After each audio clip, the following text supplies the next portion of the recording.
Right, so today I want to talk about this story from the CBC, and don't worry about the CBC, but it's titled "Recordings Reveal Details of Campaign to Attack Maxime Bernier, PPC as Racist Before Election."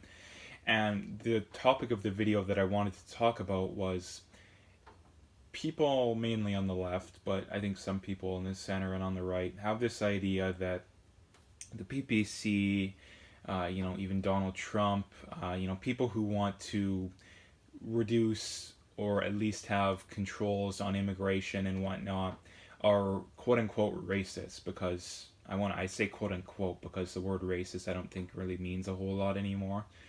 And like I said, it doesn't mean a whole lot anymore because everyone's a racist who disagrees with the left, but that's another story in and of itself. But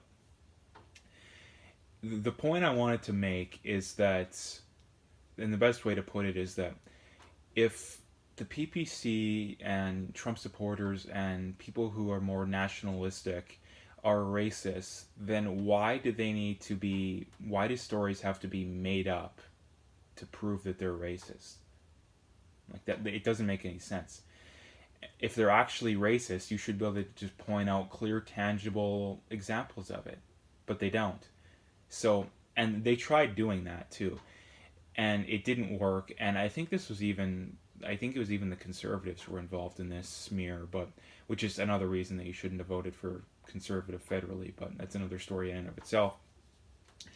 Um, but yeah, basically the point being is that if they're actually racist, then why do you? I mean, they basically had to make stuff up. Like, do people have to make stuff up to prove that Hitler was racist? Do people have to make things up that prove that the KKK are racist? Like, no. You just point out their beliefs, and it's obvious to anyone with a brain in their head. But it's completely different when it comes to Maxime Bernier's and the Donald Trumps of the world, because their policies are actually rational and there's reason behind it. And that's kind of what I wanted to talk about in this video, because like I said, people have this idea that people who want to reduce and control immigration are racist or white nationalists or whatever you want to call it, and it makes no sense. So basically, the point being is that, like I said, if they're actually racist, then why do things need to be made up? Why do they need to be smeared? And it's very crazy that in the Canadian election, in Canada, we have 350,000 immigrants a year coming again, and the majority, I believe, only about 20 to 25% of those are economic immigrants. So, in other words, only about a quarter of them are actually contributing to society. And like I've said before, and like I need to keep saying over and over, and I know I sound like a broken record on this, but the majority of the public still doesn't understand this. So it's not prejudiced or racist or whatever you want to call it to judge groups of people differently when they act differently.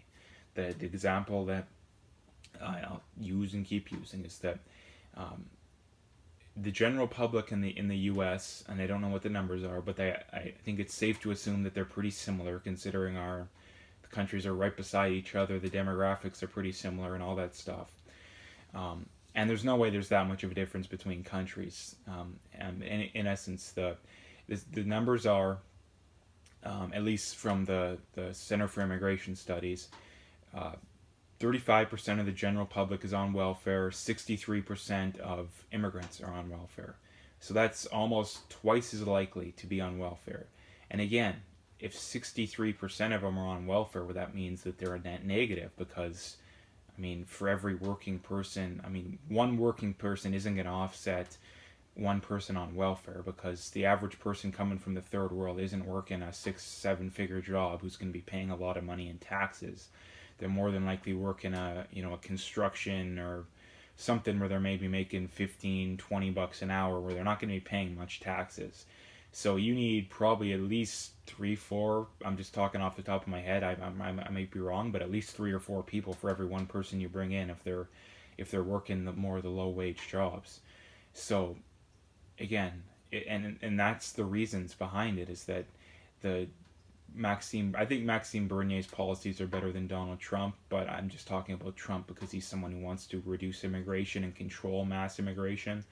And number one, because the majority of the people want it. Contrary to popular belief, the majority of Canadians want it. That's the one thing that really bothers me about this kind of stuff.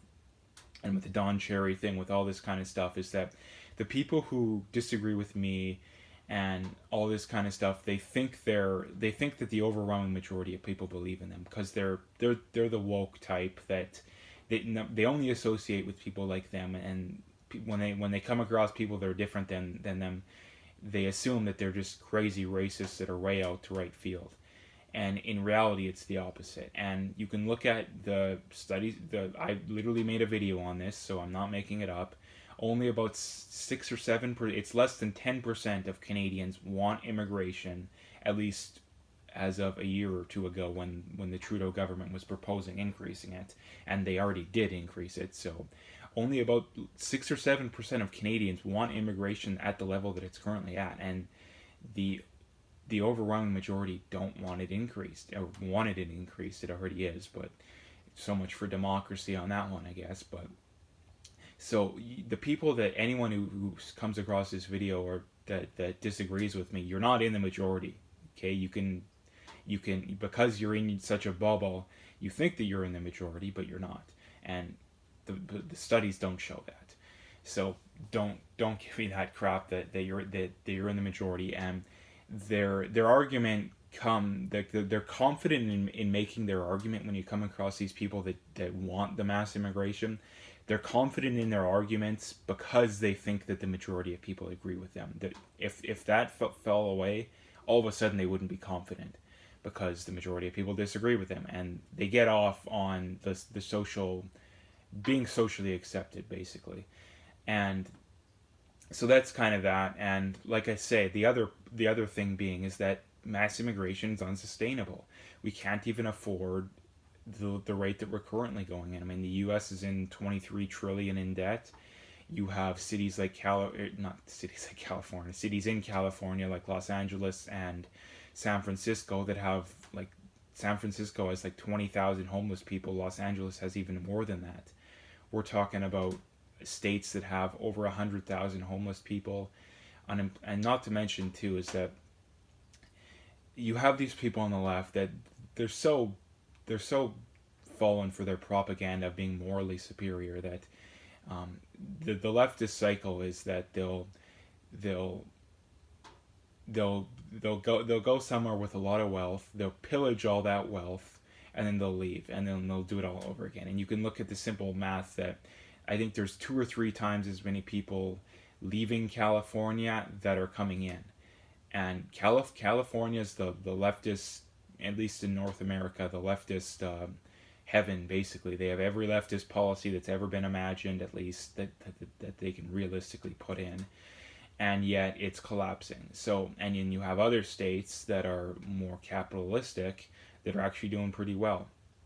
So that's kind of another issue in and of itself, but that's something that really bothers me about politics nowadays, is that you can't admit the truth on this kind of thing. But and until they can get a handle on immigration, that's going to keep getting worse, because everyone's going to leave California, they're going to destroy Texas, they're going to destroy Colorado, Arizona, wherever they're going. So but that's another issue in and of itself. Basically, getting back to this is that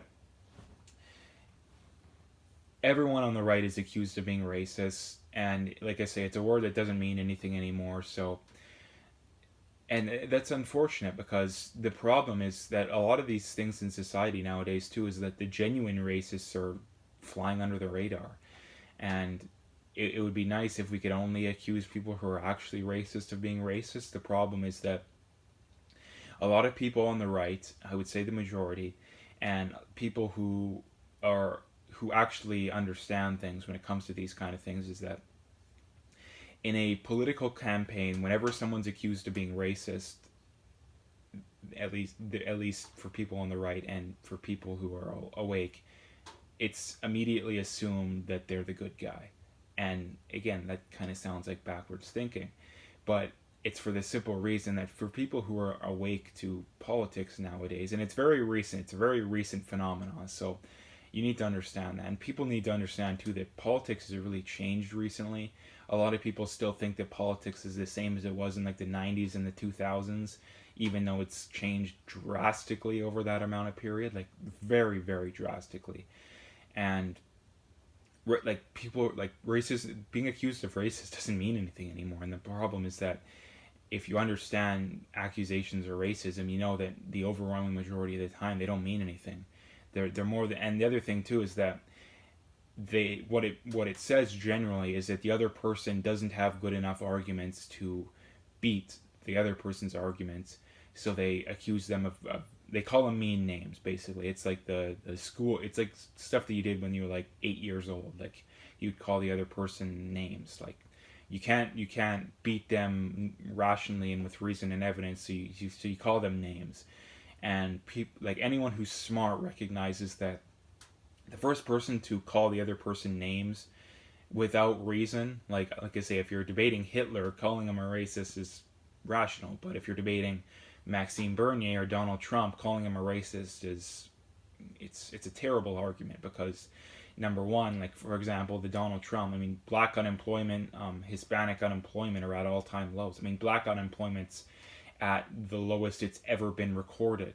So if Donald Trump's a racist, he is the worst racist in the history of racist, and his policies are helping the people that you claim that he's hurting. So even if he is a racist, you should probably just be quiet because he's doing the opposite of what he wants to do. So again, going after Donald Trump as a racist, it's just such backwards thinking. But um, basically, coming full circle, if having more nationalists, I mean, I don't mean white nationalists, I mean the America first, Canada first kind of beliefs is racist, then there should be no reason to have to make up and use smear tactics to beat them in an argument. And since that's the only thing the left can do is call them mean names and make stuff up and use smear tactics, then it should be obvious to anybody looking at it from anywhere, even a remotely honest, objective opinion, that the left is wrong on this stuff, and the right is, and maybe not the right, but the Maxime Berniers and the Trumps of the world are right. So I'll leave it there. If you liked the video, make sure to hit that like and subscribe, and stay tuned for more.